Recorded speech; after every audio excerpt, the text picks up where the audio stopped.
Assalamualaikum warahmatullahi wabarakatuh. Di video ajar kali ini, mata kuliah Desain Identitas Visual, kita akan membahas tentang seluk-beluk logo.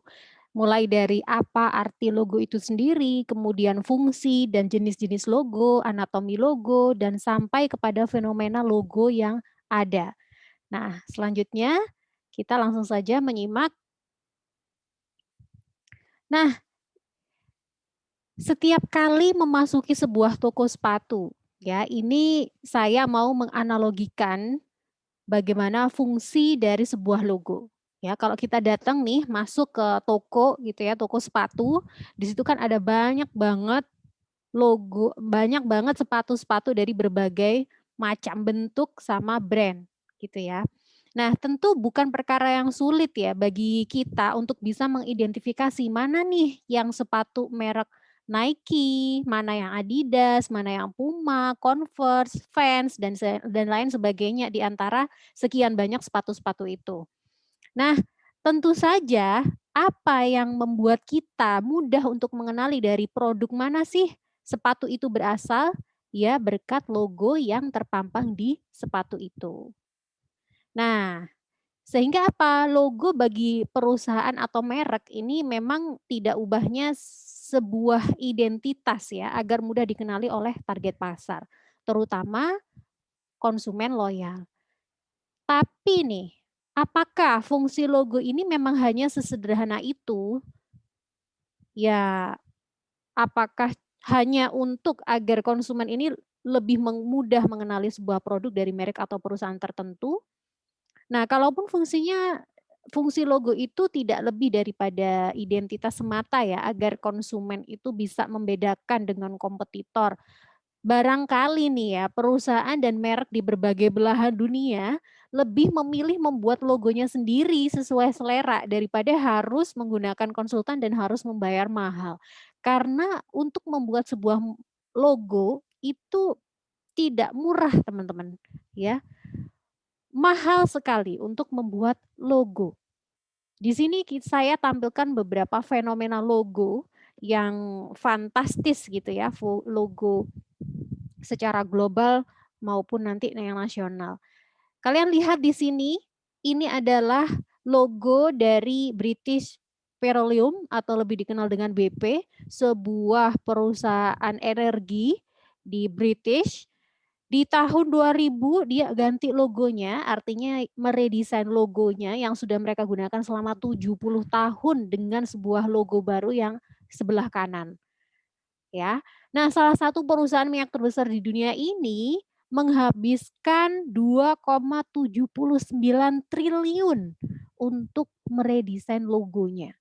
Wah, ini berarti sebuah langkah yang tidak main-main ya. Kok sampai bisa hanya sekedar meredesain logo, merogoh kocek dalam ya senilai 2,8 triliun gitu. Bayangin ya. Nah, sebenarnya apa sih gitu ya mendasari sebuah perusahaan itu merevisi atau meredesain logonya ya. Kalau kita lihat nih di sini ya dari apa namanya dari bentukan visualnya ya. Sebenarnya BP ini perusahaan minyak yang udah berdiri tahun 1909. Jadi udah lama banget ya. Kemudian di tahun 2000-an ini dia memutuskan untuk meredesain logonya. Nah, maksud dari BP ini untuk rebranding atau meredesain logonya itu, adalah untuk membuat wajah baru perusahaan mereka di mata pasar. Dan perusahaan BP ini memilih Lender Associates yang tak lain adalah konsultan branding dan desain kenamaan dunia sebagai eksekutornya. Nah, Lender ini ya, for your information aja, Lender ini juga yang jasanya juga dipakai sama Garuda untuk bikin logonya ya, Garuda Indonesia. Nah, melalui situs atau dari BP ya, saya ambil dari situsnya BP bahwasannya Lender nih jelasin filosofi logonya yang sebelah kanan nih apa sih maksudnya? Ini adalah gambar bunga matahari yang melambangkan energi sebagaimana perusahaan BP bergerak di industri tersebut. Dan warna hijau mencerminkan sensitivitas lingkungan BP yang tak lain berhubungan langsung dengan alam. Ya. Nah, ini bisa kita lihat ya fenomenanya bahwasannya logo ini tidak murah ya, bahkan sangat mahal. Apa sih yang membuat ini mahal gitu ya. Nanti kita akan jawab. Selanjutnya kita lihat lagi logo dalam negeri yang juga harganya miliaran ya untuk meredesain logonya. Di sini kita lihat ada desain dari Pertamina yang dulunya berbentuknya sebelah kiri itu ya, sebelumnya berbentuk kuda laut, kemudian berubah menjadi inisial huruf P yang melambangkan kata Pertamina gitu.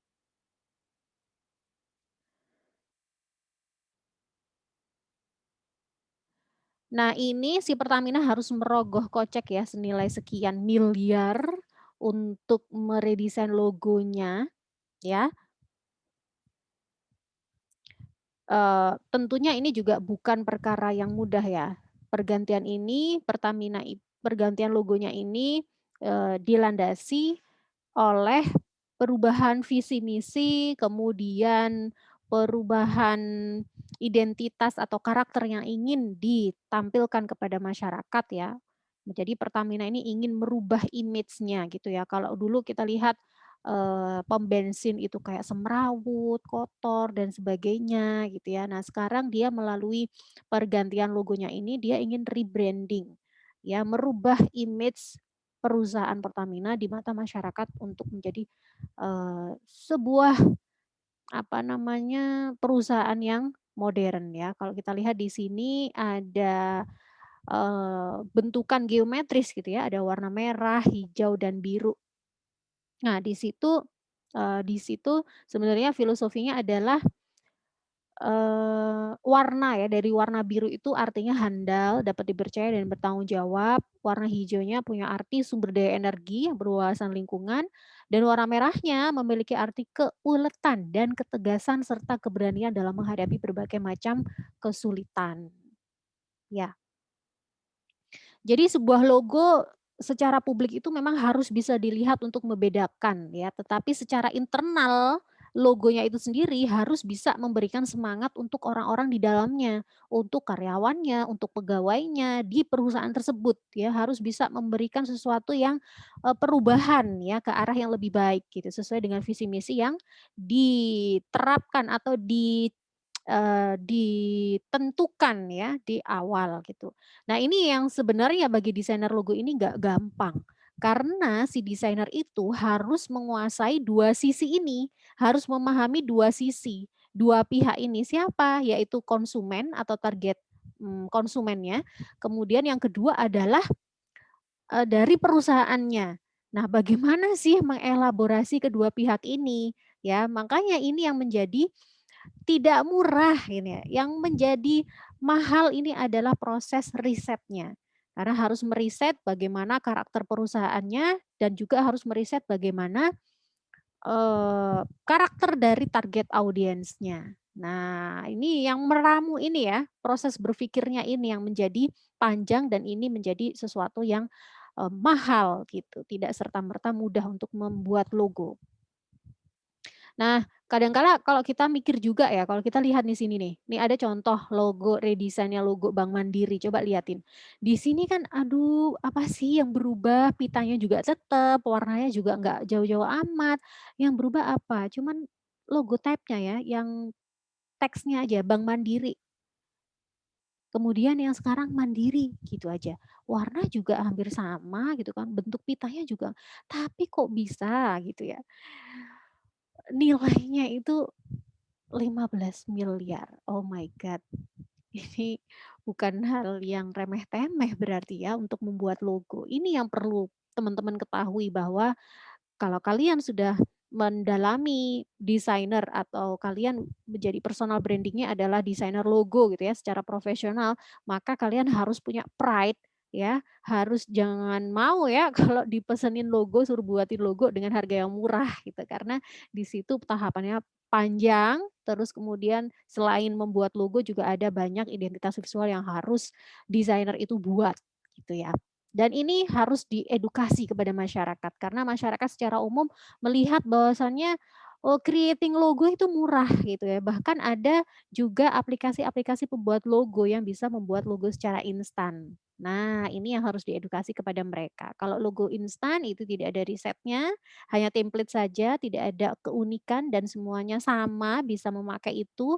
Kalau betul-betul membuat logo yang standar dan ideal, maka harus dengan tahapan-tahapan yang seperti sudah saya jelaskan sebelumnya ya, tahapan-tahapan membuat logo, mulai dari riset sampai kepada produksi.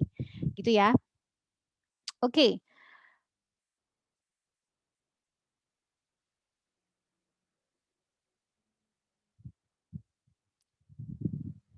Nah, kita masuk kepada ini ya. Apa itu logo? Ya, kok ini sesuatu yang mahal gitu ya untuk membuat logo. Kalau udah ngelihat hasil redesainnya ini mah gampang banget, cuman 10-15 menit bikin di Illustrator udah selesai gitu ya. Tapi kok semahal itu? Sebenarnya apa sih itu logo? Jadi logo itu sama dengan identitas, teman-teman. Ibarat manusia supaya bisa diidentifikasi. Ya, hal apa sih yang bisa mengidentifikasi manusia itu bisa dikenali? Misalkan si A, oh si A ini adalah ini. Nah, identitasnya itu berupa apa? Ya, lewat penampilan fisiknya, lewat komunikasinya, lewat perilakunya, dan juga lewat brand image-nya. Ya, penampilan fisik nih, ibarat orang nih, kenalan nih, cowok cewek, si cowok nganterin bunga mau kenalan sama si cewek gitu ya. Nah, di cowok ya, identitasnya apa? Yang pertama ya penampilan fisiknya, mulai dari wajahnya, oh kulitnya ya, kemudian bentuk matanya, bentuk anggota tubuhnya ini seperti apa, warna kulitnya, bentuk rambutnya, postur badannya tinggi atau pendek gitu ya. Kemudian yang kedua, identitasnya itu adalah dari komunikasinya. Bagaimana si cowok ini berbicara, ya, apakah nada suaranya seperti apa, pitch-nya suaranya seperti apa, kemudian dia pakai bahasanya seperti apa, bahasa gaul, formal ataukah gimana gitu ya. Nah, itu adalah identitas melalui komunikasi. Ya, kemudian identitas yang lain apa? Dilihat dari apa? Perilakunya. Seseorang itu bisa diidentifikasi. Oh, si A ini perilakunya sopan, dia suka nolong, dia romantis dan sebagainya. Ya, kemudian dari nomor 1, 2, 3, mulai dari penampilan fisik, komunikasi dan perilaku, behavior yang dimiliki oleh si cowok ini, ya, maka akan timbul yang namanya brand image. Brand image itu adalah ya persepsi dari karakter si cowok ini yang ditampilkan melalui penampilan fisik, komunikasi, sama behaviornya. Sehingga si cewek ini akan menilai, mempersepsikan gitu ya. Oh, anak ini ya oke lah ya, cowok yang romantis, baik, pengertian. Ya udahlah, aku mau kenalan sama dia gitu. Nah, itu ya. Jadi logo itu sama dengan identitas, teman-teman.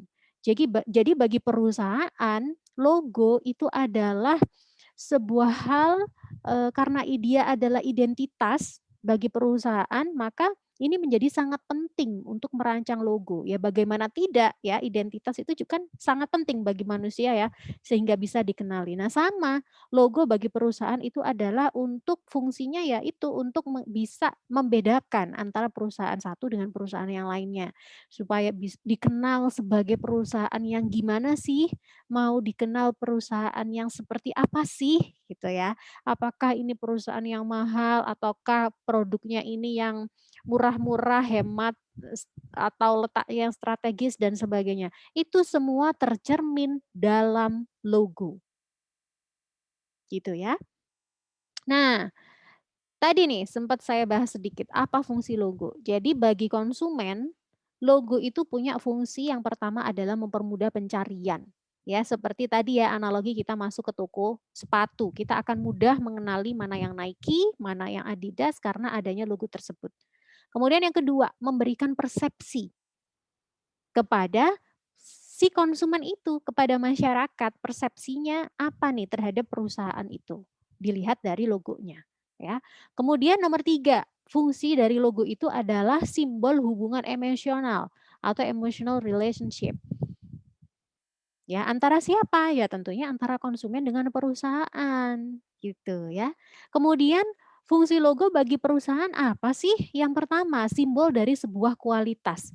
Kualitas tinggi atau rendah tingginya kualitas sebuah perusahaan ya itu dilihat dari logonya, bentuknya, warnanya dan sebagainya. Nanti kita akan bahas lebih lanjut lagi ya tentang contoh-contoh logo.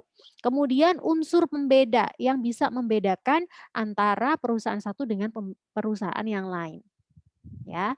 Kemudian yang ketiga adalah sebuah garansi, sebuah jaminan dari perusahaan kepada masyarakat atau kepada konsumennya tentang apa yang dia tawarkan.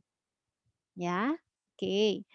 Kita belajar tentang anatomi dan jenis logo. Kalau teman-teman lihat di pasaran itu banyak banget logo, macam-macam bentuknya dan warnanya. Sekarang kita mau belajar tentang anatomi logo. Ya, jadi apa sih kalau kita breakdown gitu ya, apa aja sih yang membangun atau struktur dari logo itu terdiri dari apa aja. Perhatikan di sini ada logo atau trademark ya sebutnya. Di sini ada picture mark yang bagian atas, kemudian yang lorem ini disebutnya adalah lettermark. Picture mark itu apa? Didominasi oleh gambar, bisa berupa foto, gambar konkret, gambar abstrak, disederhanakan atau distilasi, berupa kata, huruf, singkatan, angka, atau tanda baca. Ya, ini masuk kepada kategori picture mark. Logo dengan picture mark, jadi gambar, ya simbol atau stilasi dari sebuah objek. Nah, sedangkan yang bawah lorem ini adalah lettermark. Apa itu? Jadi didominasi oleh tulisan berupa kata, huruf, singkatan, angka, tanda baca, foto, dan sebagainya yang disederhanakan. Jadi ini disebutnya lettermark. Jadi gampangnya membedakannya kalau picture mark itu ya gambarnya. Ya, logo yang terdiri dari gambar. Kalau logo itu ada tulisan hurufnya itu disebutnya lettermark. Oke? Ya, logo atau trademark atau typographic logo. Jadi yang lettermark terdiri dari apa namanya huruf itu bisa kita sebut dengan typographic logo. Ya, itu dia anatomi dari logo. Nah, selanjutnya jenis logo. Ya, kita udah bahas nih istilah picture mark dan lettermark.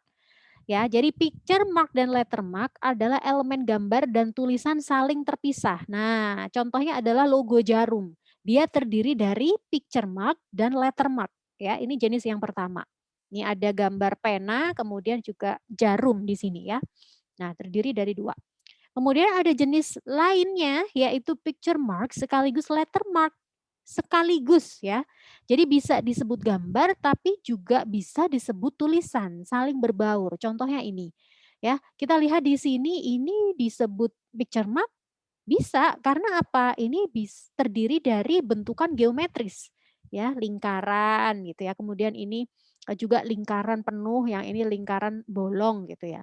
Nah, tapi ini juga bisa disebut lettermark. Kok bisa? Ya bisa, ini bisa diartikan ini angka 0 atau huruf O gitu ya, dan ini tanda baca titik gitu. Nah, jadi ini picture mark sekaligus lettermark ya. Jenis yang ketiga, lettermark saja atau elemen tulisan aja. Ya, contohnya Acer. Di sini kan full ya, semuanya adalah tulisan saja, tidak ada picture mark-nya. Dari sini teman-teman sudah tahu bahwa ada 3 jenis logo. Ya. Nah, nanti terkait tugas teman-teman bisa memilih apakah picture mark atau lettermark ataukah bauran keduanya. Ya, nanti akan ada pertimbangan. Nah, kapan Bu saya memilih picture mark atau saya milih lettermark logo saya? Nah, ini pertimbangannya. Pilih tulisan atau tipografik logo atau lettermark jika memiliki nama yang udah baik, unik dan berbeda atau populer. ya. Jadi nama brandnya itu sudah unik, nggak ada yang pakai nama itu selain perusahaan saya. Kemudian ini itu juga nggak pasaran namanya. Nah, kalian boleh nih pilih tulisan tipografik logo. Nah, kemudian yang kedua agar fokus pada namanya aja. Jadi saya nggak perlu ngasih picture mark lagi gitu ya, karena ini biar fokus kepada namanya aja. Nah, pilih gambar atau logo dengan picture mark jika namanya terlalu generik, terlalu umum, udah banyak yang pakai nama itu. Ya, sehingga saya harus memberikan picture mark, memberikan gambar. Kemudian namanya terlalu panjang atau sulit diterjemahkan. Kadang ada logo yang mengambil dari nama pemiliknya dan namanya itu kadang-kala juga susah untuk di spellingnya susah gitu ya. Maka ditambahkanlah picture mark. Kemudian namanya kurang menggambarkan brand personality sehingga membutuhkan gambar untuk memperjelas personality entitasnya. Ya, jadi namanya misalkan sebut saja nama sesuatu gitu ya. Nah, tapi ini nggak jelas ini perusahaan apa sih gitu ya. Misalkan saya sebut nama Pap Papi Papuma misalnya ya, Papuma. Papuma itu perusahaan apa? Nah, karena ini sebuah istilah baru yang didengar oleh masyarakat, nggak ngerti Papuma ini perusahaan apa sih, jualan apa sih, produknya apa gitu ya. Nah, maka perlu ditambahkan picture mark di sebelahnya atau di atasnya atau di sampingnya. Pokoknya disertai dengan picture mark supaya ngerti, oh ternyata ini itu jualan alat elektronik, misalnya seperti itu ya. Jadi perlu ditambahkan picture mark supaya memperjelas personality dari perusahaan tersebut. Kemudian pertimbangannya lagi ingin menerapkan gambarnya pada media tertentu. Jadi ingin menerapkan picture mark-nya itu di media-media promosinya, di kemasannya, ataukah itu di eh, apa namanya di media promosi lainnya ya yang hanya diwakili oleh gambar atau di stempel misalkan stempel. Misalkan dia cuman butuh picture mark-nya aja gitu karena keterbatasan luasan media. Jadi butuh untuk menampilkan gambarnya. Jadi boleh. Ini ya pertimbangan kapan milih tulisan, kapan milih picture mark. Nah, ini dia kalau kalian bikin logo, maka harus memenuhi kriteria pembuatan logo. Apa sih logo? Kriterianya supaya logo itu menjadi sesuatu yang mahal gitu ya. Yang pertama kriterianya adalah orisinil. Ini yang menentukan logo itu murah atau mahal. Orisinil ya, asli. Kemudian yang kedua adalah unik, artinya belum ada bentukan logo yang seperti ini sebelumnya. Kemudian bentuknya itu simple, fleksibel dan tahan lama. Fleksibel artinya apa? Logo itu bisa ditempatkan di mana aja, di media apapun, di warna apapun, itu dia bisa gitu ya, eligible artinya dia bisa gitu ditempatkan di mana aja dan tahan lama ya, timeless. Dia mau dipakai 20 tahun ke depan sampai 30 tahun ke depan pun logonya ini masih eksis dan nggak ketinggalan zaman, nggak dianggap jadul. Nah ini, kriteria inilah yang membuat pembuatan logo ini menjadi sebuah sesuatu yang kompleks ya, bukan hal yang mudah. Ya, dari bentuk dia harus unik dan simple dan fleksibel. Kalau dari warna, dia harus simple dan fleksibel. Kalau ukuran, dia harus fleksibel. Ya, ukurannya fleksibel. Oke, kita lihat ya contohnya di sini. Yang sebelah kanan, contoh dari logo Veyo, McD, KFC, Burger King, Apple, dan sebagainya. Dia memenuhi kriteria yang unik. Ya, kita lihat Veyo. Bentuknya memiliki ciri khas tersendiri. Ini unik nih, nggak ada nih logo lainnya yang bentuknya seperti ini. Ya, kemudian logo Playboy dan Volkswagen dia simple. Simpelnya apa? Ya udah ini stilasi dari kepala kelinci. Yang ini adalah huruf V, W gitu ya. Nah, ini mudah diingat bentuknya karena simple, sederhana. Kemudian mudah ditangkap mata dan dikenali bentuknya. Oh, orang lihat, oh ini kepala kelinci tampak samping, wah ini playboy banget nih. Ya, bentuknya itu simple, nggak ruwet-ruwet gitu ya. Dan simpelnya itu bisa dicapai dengan metode stilasi atau penyederhanaan bentuk. Kemudian bentuknya fleksibel, contohnya kayak apa sih? Contohnya logo RCTI nih, mudah dikembangkan sesuai karakteristik media tertentu, misalnya web, 3D, animasi TV, handset, dan lain-lain. Ya, jadi bisa diaplikasikan ke berbagai macam media. Sekarang kita lihat contoh dari kriteria warna. Warna yang simpel seperti apa? Ini ada contohnya logo TNT. Warnanya mudah diingat karena cuma warnanya oranye gitu aja dan logonya warna putih. Udah gitu aja simpel. Jadi warnanya nggak banyak. Corporate identity-nya itu sedikit ya. Misalkan satu warna atau dua warna aja cukup. Nah, ini menjadi memudahkan konsumen untuk mengingat brand tersebut karena warna yang dipakai itu simple, nggak banyak, cuman dikit. Kemudian, warna yang fleksibel kayak apa? Nih, logonya Tri ada 3 versi warna ya, hitam, putih, hijau. Sehingga apa? Dalam kondisi background dan media apapun, logo ini tetap terlihat jelas, ya. Jadi kalau background-nya putih, oke, kita kasih logo yang versi black and white. Kalau logonya ini warna-warni, oke, kita kasih warna versi yang ini, bla bla bla. Jadi dia fleksibel dari warnanya. Ya, jadi desainer ini menyediakan, alternatif warna logo, supaya warna ini fleksibel, supaya logo ini bisa ditempatkan di media apapun dengan kondisi background apapun.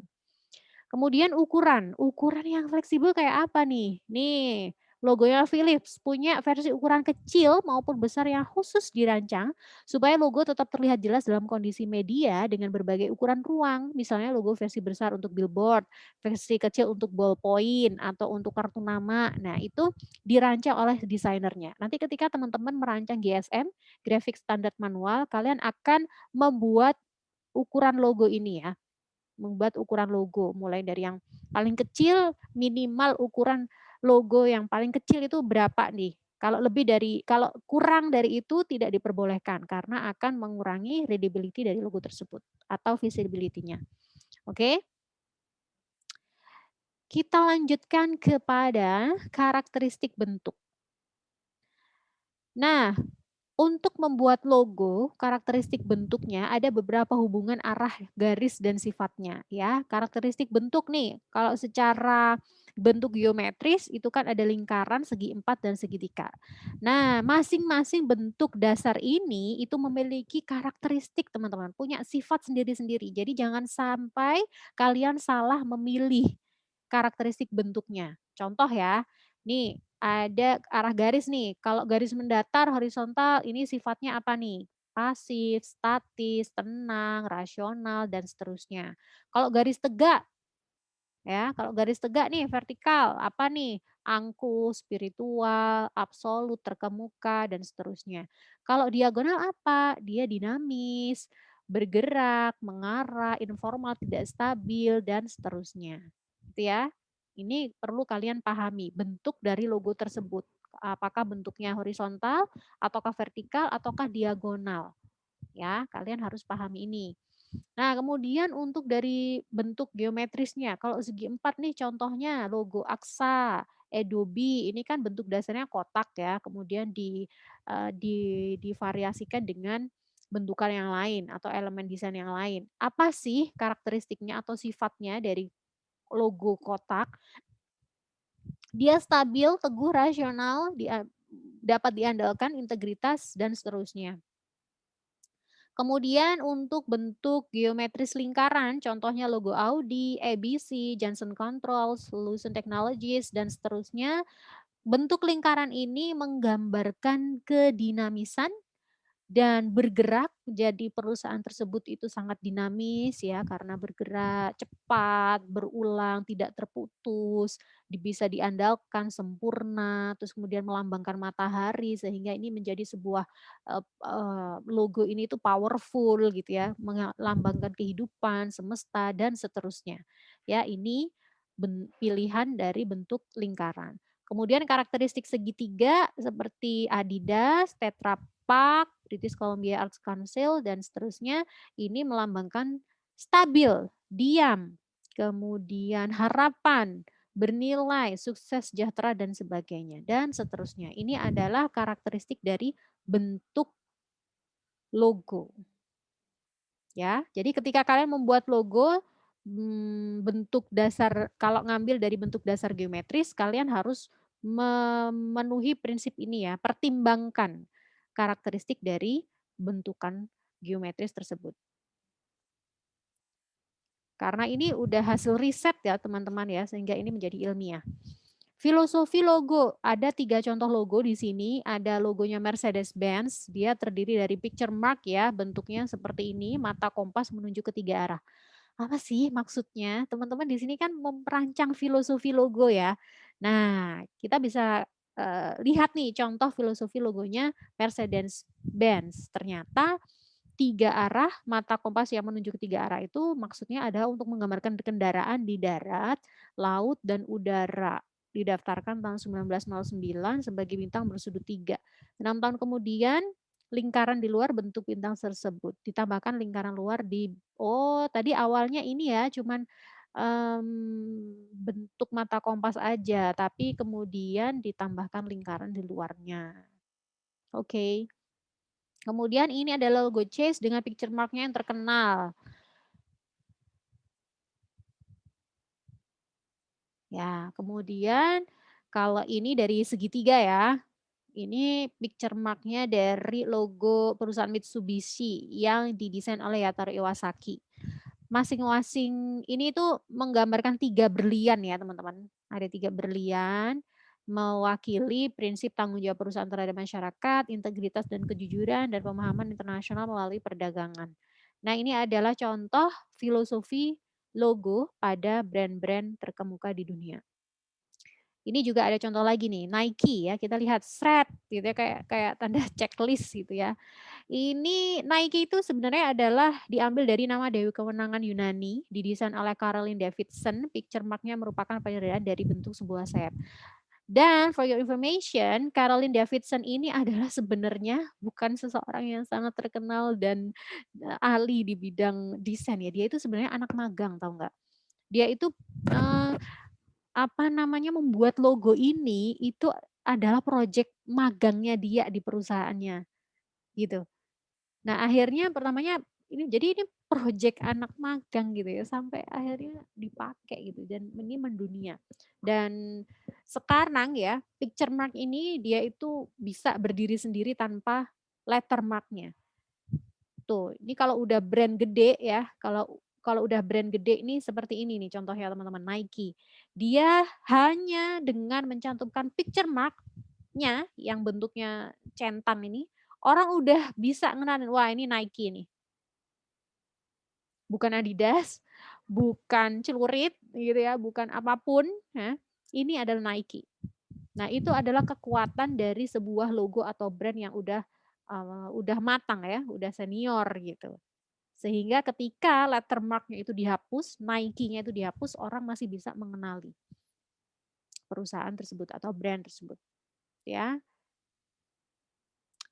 Kemudian tipografi dalam logo. Logo Google ya, ini terdiri dari jenis lettermark ya yang didesain oleh Ruth Kedar tahun 99, sebenarnya diadaptasi dari jenis huruf Catul. Catul sendiri adalah jenis huruf serif old style yang didesain oleh Gustav Jaeger tahun 82 untuk Berthold Foundry. Foundry itu adalah perusahaan yang memproduksi memproduksi tipografi ya teman-teman. Nah, ini ya bentuknya ini. Sangat unik sekali. Kalau udah lihat logo ini, ini Google banget nih. Gitu ya. The quick brown fox jumps over the lazy dog. Ini adalah untuk tambahan informasi aja ya. Ini adalah kalimat yang mewakili huruf alfabet A sampai Z. Kalau dirangkai dalam sebuah kalimat, ini sudah terwakili di kalimat ini. The quick brown fox jumps over the lazy dog. Ada huruf A, B, C, D, E, F, G, H, I, J, sampai Z. Ya. Tapi di sini ditampilkan dalam bentuk kalimat. Oke, selanjutnya kita lihat ada logo dari, ya siapa sih yang nggak kenal logo ini? Apple. Apple Crowa gitu ya. Untuk keperluan branding komputer Macintosh keluaran terbaru tahun 84, desainer Apple mengadopsi jenis huruf ITC, Garamond Light and Garamond Book yang dikondes 20%. Namun hasilnya belum sempurna, lalu menunjuk ITC, International Typeface Corporation, dan Bitstream untuk menyempurnakannya. Dan akhirnya apa? Berhasil nih menciptain sebuah varian yang unik dari jenis huruf tersebut yang lalu digunakan Apple dan diberi nama Apple Garamond. Dan ini hasilnya. Oke, selanjutnya kita tadi udah bahas bentuk, filosofi, dan sebagainya. Selanjutnya apa nih? Elemen selain itu yang ada dalam logo. Yaitu apa? Warna. Warna dalam logo. Nah, ini contohnya nih Cadbury teman-teman. Ya, warna ungunya Cadbury. Ini warna ya dalam sebuah logo itu juga menjadi sebuah identitas. Karena dari warna itu orang bisa mengidentifikasi ini tuh produk apa. Hanya dari warnanya. Ya, misalkan kalau saya sebut nih warna biru, kuning, merah, garis gitu ya. Set set set biru, kuning, merah apa? Indomaret. Warna, apalagi ya, pink sama kuning. Kuningnya kuning-kuning kunyit, apa, Dunkin Donut. Nah, gitu ya. Jadi, warna ini juga menjadi bagian dari identitas visual. Maka untuk memilih warna, menentukan warna sebagai corporate identity ini juga perlu pemikiran yang matang, riset yang panjang. Ya, contohnya si Cadbury ini. Warna ungu dengan Pantone 2865C menjadi trademarknya Cadbury. Dia mendaftarkan warna dengan Pantone ini ya, dengan kode tersebut tadi, ini didaftarkan menjadi paten mereka. Ya, didaftarkan ke British IPO gitu ya, singkatannya saya British IPO.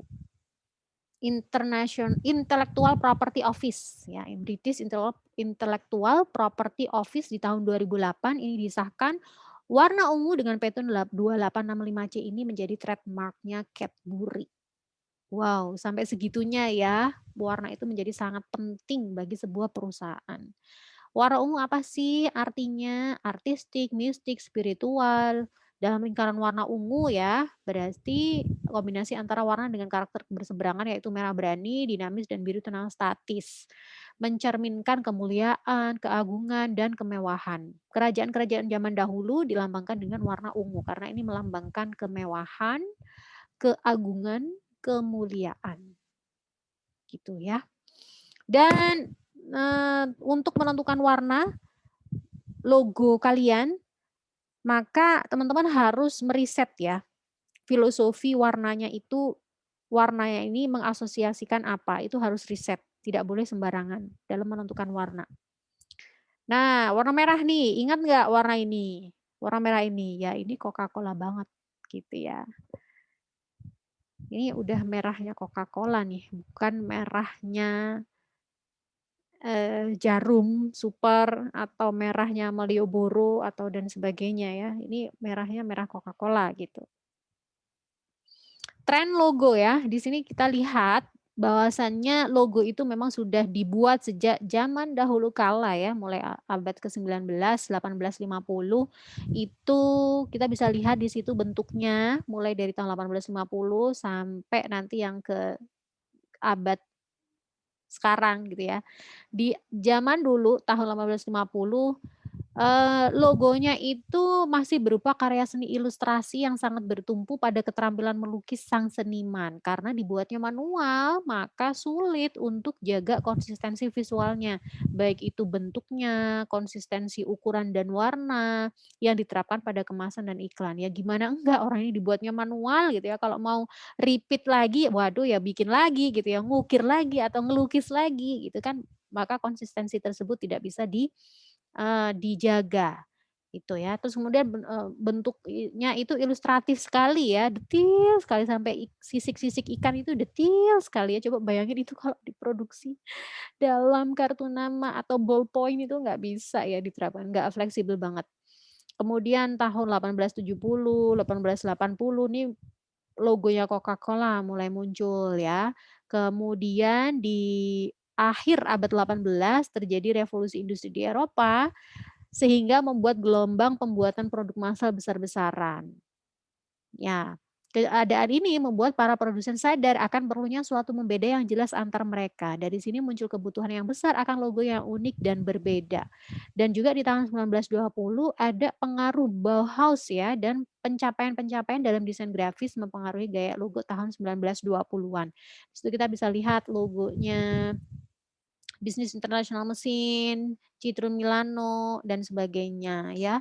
Johnson Johnson itu juga muncul di tahun 1920-an ya. Mulai intinya trennya itu mulai dari yang ilustratif, yang kurang fleksibel menuju kepada sesuatu bentuk yang sederhana ya, lebih sederhana. Mulai. Nah, sampai dengan tahun ini nih 1930-an ada logonya Yamaha. Ini cirinya itu bentuknya sih tetap ya ilustrasi tapi mengandung pesannya itu literal atau langsung. Contohnya nih Yamaha gitu ya. Ini logonya piano ya, dia jualannya piano gitu. Mercedes-Benz, kemudian kita lihat nih ada juga logonya General Electric ya mulai dari tahun 1948 sampai sekarang logonya nggak ganti. Ini adalah contoh logo yang timeless ya. Yang timeless General Electric yang ini GE ini ya. Kemudian sampai kepada tahun 70-an ya muncul logo-logo yang berbentuk dasar geometri seperti logo Lego ya, kemudian DC. Kemudian semakin ke sini tahun 90-an semakin pesatnya teknologi media digital dan internet, juga website, online company ya, akhirnya menciptakan bentuk dan gaya logo yang sangat variatif di tahun 90-an ya. Jadi berubahnya tren logo ini tentunya sangat berkaitan erat dengan perkembangan teknologi, teman-teman ya. Nah, kemudian di tahun 2000-an ya ada logonya BP tadi yang menelan 2,8 triliun nilainya. Kemudian Sony Ericsson, ini Chrome, Google Chrome ya, Mastercard Worldwide, More Than tahun 2001 dan seterusnya. Ya. Jadi kalau di tahun 2000-an ini ya bentuk logonya ini semakin bebas sih, namun cenderungnya ini gayanya generik antara lain temanya go green, 3D, glossy, shadow, kemudian organik, bersahabat, dinamis dan futuristik ya. Kemudian jenis hurufnya ini rounded gitu ya, bukan yang lancip gitu ya, yang rounded gitu. Sehingga ya ini contoh-contoh dari logo ya di tahun 2000-an. Karena kesadaran masyarakat tentang lingkungan juga akan semakin tinggi, maka logo-logo dengan warna hijau untuk corporate-corporate yang bergerak di bidang energi itu mereka memakai warna hijau. Evolusi logo. Ini ada riwayat logo ya, Fujifilm. Fujifilm ya. Logo Fujifilm ini dari yang dulu, mulai dari yang ilustratif sekali ada gambar gunung Fuji, melambangkan gunung Fuji gitu ya. Sampai yang sekarang yang paling bawah Fujifilm ya. Logo Fujifilm ini mengalami beberapa redesign logo ya, seperti yang kalian lihat di sini mulai dari yang bentuk pertama sampai yang terkini. Evolusi logo Fujifilm ini kita bisa melihat nih kaitan tiap tahap logo dengan teknologi dan market pada masanya. Tahun 80-an saat teknologi fotografi film slide ada di masa keemasan, Fujifilm membuat logonya menyerupai kotak film. Yang ini. Nih, yang tengah ini ya. Ini kayak kotak film gitu ya. Nah, begitu masa tersebut berlalu digantiin sama teknologi digital, akhirnya apa? Berangsur-angsur mereka memperkecil picture mark-nya. Dikecilin ya. Lihat nih ukurannya. Akhirnya setara dengan letter mark-nya ya, yang bernamanya segini, segini, segini, sampai akhirnya tahun 2006 picture mark-nya dibuang dan logo berubah menjadi tipographic logo karena sekarang udah siapa sih yang pakai roll film analog foto udah nggak ada ya kan. Nah, makanya dia mengikuti perkembangan teknologi ya, perubahan bentuk logo mengikuti perkembangan teknologi. Makanya itu untuk mendesain logo yang timeless bisa bertahan 30-40 tahun mendatang itu juga enggak mudah. Gitu ya maksudnya. Kemudian nih contoh lagi ada revolusi logo dari Walmart.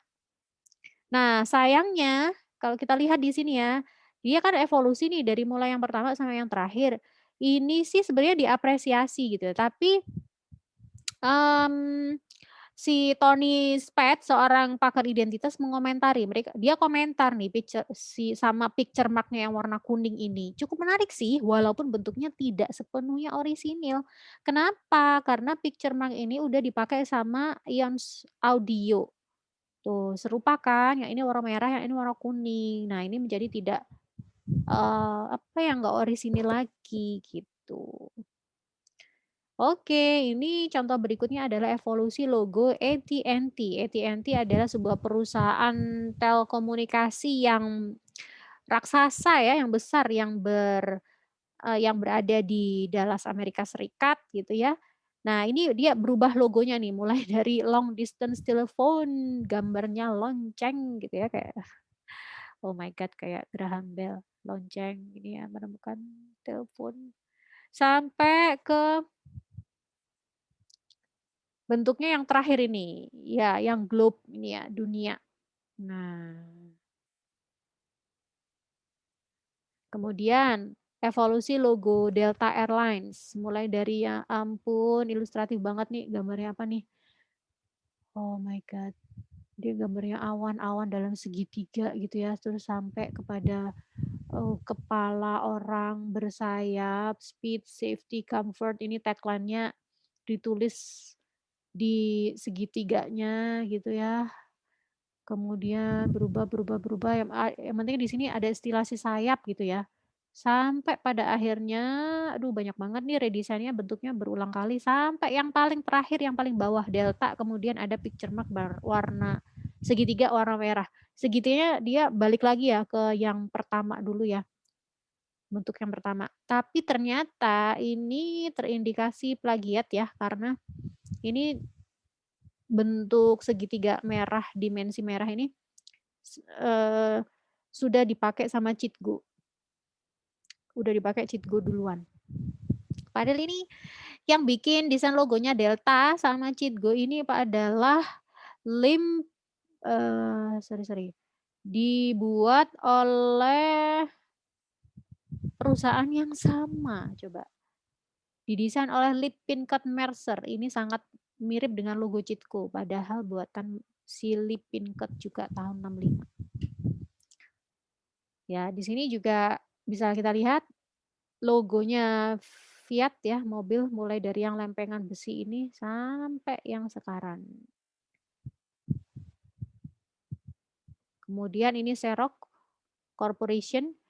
Kita lihat di sini mulai dari yang awal sampai yang terakhir. Ini banyak komentar pedas tentang perubahan logo ini, diantaranya komentar datang dari Bob Wolf.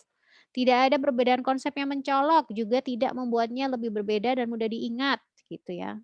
Soalnya mirip-mirip aja gitu, bla bla bla bla bla. Sampai yang yang yang apa ya, komentarnya yang menohok itu datang dari Michael Birut, dia bilang, "I wish I was dead." Mendingan gue mati aja daripada lihat redesign logo yang nggak ada bedanya kayak gini. Oh my god. Terus ada yang komentar juga nih yang serok yang ada kayak bola mainan gitu ya. Dia bilang, Tony Spade ini bilang, "Aduh, simbol picture Mas Serok yang mirip bola mainan, saya tidak yakin apakah sebuah perusahaan pemimpin di bidang teknologi membutuhkan visualisasi yang sangat cozy, dan saya heran apa maksudnya memilih jenis huruf yang mirip perusahaan Kodak yang jelas-jelas dari sejarahnya merupakan saingan utama Xerox."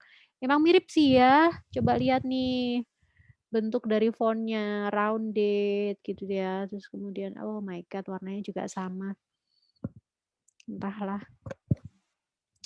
Oke. Oh, selesai. Cukup sekian teman-teman penjelasan materi tentang logo. Saya akhiri. Wassalamualaikum warahmatullahi wabarakatuh. Bye.